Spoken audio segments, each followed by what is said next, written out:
हाय, आप लोग कैसे हैं। मेरे चैनल पे आपका स्वागत है। ये बेल आप जो देख रहे हैं, वैसे मैं आपके साथ में एक बार मैं कुछ साल पहले मैं शेयर कर चुकी हूँ इस बेल के शरबत का। और अब बहुत ज़्यादा गर्मी होने लगी है, तो फिर से मैं आपके साथ में ये बेल का शरबत बना के शेयर करने वाली हूँ कि किस तरह से इसका बेल का शरबत बनता है। और ये मैं जो मार्केट से नहीं मंगाए हैं, ये मैंने अपने पेड़ से तुड़वाए हैं। और कुछ दिन पहले, एक हफ्ते पहले भी इसी तरह से मैंने तुड़वाए थे, लेकिन गर्मी बहुत ज़्यादा हो रही है तो सब जितने भी बेल तुड़वाए थे वो सारा शरबत बना बना के ख़त्म कर दिया। और किस पेड़ से तुड़वाएं ये मैं आपको अभी दिखाती हूँ कौन सा पेड़ है। आप देख सकते हैं इस पेड़ पे, शायद आपको नज़र आ रहा होगा, थोड़ी दूरी पर पड़ रहा है। मैं अपने घर के बालकनी से दिखा रही हूँ, इसलिए हो सकता है आपको नज़र नहीं आ रहे हो पेड़ पे बेल लगे हुए। तो मैं कोशिश करती हूँ कि आपको दिखाई दें, और थोड़ा पास में जाके मैं दिखाती हूँ।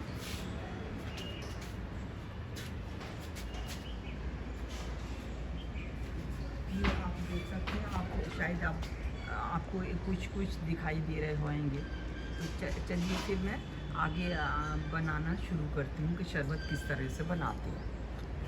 अब ये मैं आपको ये बेल का शरबत किस तरह से बनता है वो मैं आपको दिखाती हूँ। वो पेड़ तो मैंने आपको दिखा दिए, बेल भी दिखा दिए, एक बार और दिखाई दे रही हूँ। और अब ये इसका शरबत कैसे बनता है वो मैं आपको दिखाती हूँ। ये इस तरह के मैंने ये तोड़ लिए हैं। ये थोड़ा मैं कैमरे से दिखाती हूँ कि ये जो मैंने तोड़ के रखे हुए हैं, इस बेलन से ही तोड़े हैं। और किस तरह से तोड़ते हैं ये वैसे तो सारे लोग जानते ही हैं किस तरह से तोड़ते हैं, लेकिन एक बार मैं तोड़ के दिखाई दे रही हूँ। ऐसे बेलन से इसकी ठुकाई कर देते हैं तो ये आराम से टूट जाता है। कभी कभी ऐसा भी होता है, मैं आपको बता दूं कि कोई ऊपर से पीला होता है, पता तो चलता नहीं ये पका है या कब, तो मुश्किल से भी। अब ये देखिए आराम से टूट गया, क्योंकि ये पका हुआ है तो इसमें कोई दिक्कत नहीं हुई है। अब किस तरह से गूदन निकाल के बनाते हैं, तो ये इसका ये दो तरीके हैं। आप ये गूदा किसी बर्तन में निकाल लें और मैशर से किसी से मैश करके फिर उसमें पानी में घोल के और छान के बना सकते हैं। और दूसरा तरीका, देसी जिसे तरीका कहते हैं, वो हाथ से निकाल के फिर मैश करते हैं। तो मैं तो हाथ से ही मतलब निकाल के बनाती हूँ। सही से मैं आपको बता दूँ, और हाथ में अच्छे से क्लीन कर लेती हूँ तब बनाती हूँ। और करना भी चाहिए, हाथ तो अच्छी तरह से धो के कोई भी काम करें तो चलिए मैं ये गूदा निकाल के दिखाती हूँ।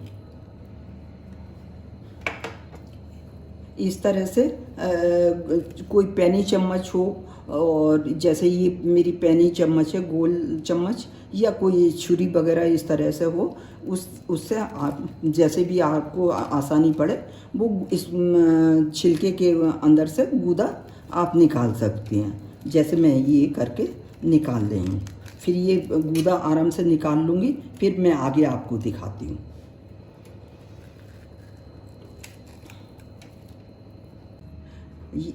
आप देख सकते हैं इस तरह से ये गूदा मैंने इस चम्मच की सहायता से पूरा का पूरा निकाल लिया।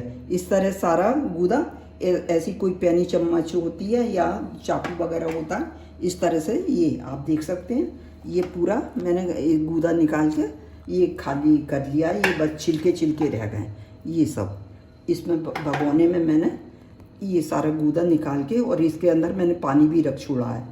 और इसी में मैश करूँगी मैं इसको, गूदे को इस तरह से हाथ से मसलते जाते हैं। तो ये जो भी ये गूदा लगा हुआ है ना, और रेशे के साथ में ये पानी के अंदर चला जाता है ये मसलने से, और ये उसका शरबत बन जाता है। ये इस तरह से मसलती जाऊंगी और पूरा गूदा जो है ना इस पानी के अंदर घुल जाएगा फिर। और ये जो रेशे रह जाएंगे इनको मैं बाहर निकाल लूँगी, जैसे कि मैं अभी थोड़ा सा नमूने के तौर पे मैं आपको दिखाई दे रही हूँ। और आप एक और बात मुझे आपसे कहनी है, आप ये बताइए कि किस किस ने ये बेल का शरबत पिया हुआ है, और कौन जानता है और कौन नहीं जानता, मुझे कमेंट करके बताइए। आगे मैं आपको दिखा दूँ। इस तरह से रेशे निकलते जाते हैं और साइड में किसी बर्तन में रखते जाते हैं। ये पूरे मैं रेशे निकाल लूँगी, फिर मैं आगे पूरा गूदा जो रह जाएगा मैं आपको दिखाऊँगी। आप देख सकते हैं इस तरह से ये रेशे होते हैं। ये इस तरह से मैं, जैसे मैंने पहले आपको बताया था कि इस तरह से हाथ से इकट्ठे कर करके गूदे को मसलते जाते हैं और रेशे इसमें से निकाल के एक साइड में किसी बर्तन में या उसमें रखते जाते हैं। इस तरह से आप देख सकते हैं। इधर मैं कैमरे से दिखाती हूँ। ये सारे मैंने रेशे इसमें से निकाल लिए। गूदा ये रह गया है। हल्का फुल्का ये गूदा और भी है, ये रेशे अभी इसमें और भी है।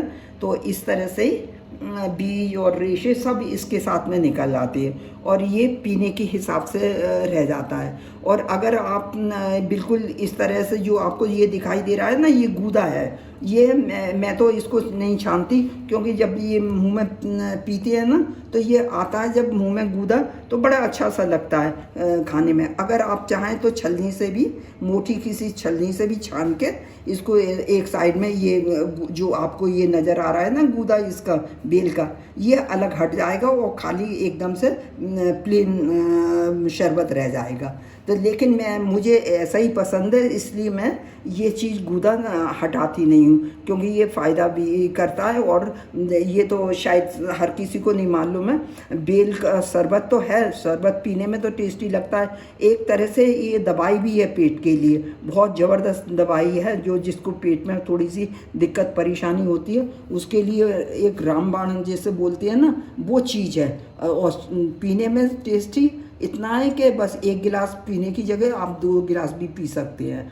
तो इसके बारे में मैंने आपको बता दिया। और ये मैंने गूदा अलग कर लिया और रेशे अलग कर लिए, ये मैंने आपको बता दिया। मैं अच्छी तरह से इसलिए आपको बता रही हूँ, क्योंकि हर कोई इसका बेल का शरबत नहीं जानता बनाना। और फिर अगर आप मीठा पीना चाहते हैं तो इसको इस तरह से, जैसे मैं चीनी डाल रही हूँ, इस तरह से अपने टेस्ट के हिसाब से चीनी डाल सकते हैं।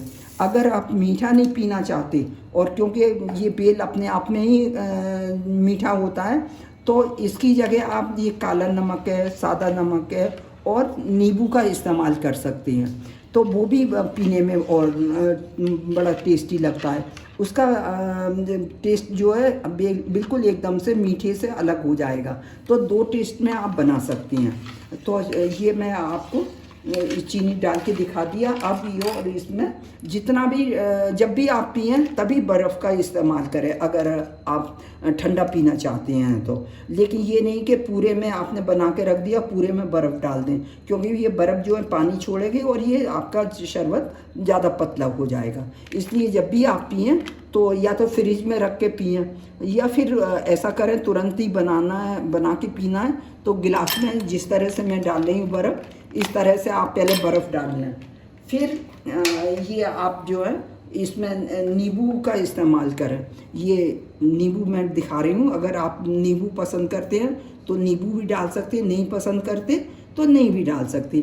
और बीज को अलग निकाल लें। मैं तो इस बीज के ही साथ में डाल रही हूँ, क्योंकि बीज की भी अलग अपनी खुशबू होती है। और यहाँ के नींबू तो बहुत ज़्यादा, इतने सीखिया पहलवान कहना चाहिए ना, बिल्कुल वो होते हैं, बिल्कुल छोटे छोटे, जैसे बहुत गोली गोली से क्या कहना चाहिए, टेंटी आपने देखी होगी, लेसोड़े देखे होंगे, लिवेड़े जिसे बोलते हैं, उतने बड़े होते हैं। तो इसलिए नींबू तो बहुत छोटा है, तो लेकिन मैं दिखा रही हूँ इसीलिए मैंने इसका नाम सीखिया पहलवान रख दिया। तो इसमें बर्फ़ में पहले बर्फ़ डालें गिलास में, फिर नींबू डालें, फिर उसके बाद में ये जो आपने शरबत बनाया है ये आप डालें। और चीनी आप अपने टेस्ट के हिसाब से डाल सकते हैं। अगर चीनी आप नहीं डालना चाहते तो केवल आप काला नमक और सादा नमक डाल के और इसमें बर्फ़ डाल के आप पी सकती हैं। ये आप देखिए, ये पूरा जैसा मैं मीठा तैयार करा है और बर्फ़ डाल के और नींबू डाल के बिल्कुल तैयार हो गया। इसकी जगह आप बस इतना अंतर और कर सकते हैं, चीनी नहीं डालें, बर्फ़ डालें, नींबू डालें और फिर उसके बाद में ये शरबत डाल दें। और टेस्ट के हिसाब से नमक डालें, काला नमक, सादा नमक, दोनों तरह का। और ये आपका शरबत तैयार है। ये पूरा जैसा भी आप पसंद करें वैसा आप बना के पी सकते हैं और अपने घर वालों को पिला सकते हैं, मेहमानों को पिला सकते हैं।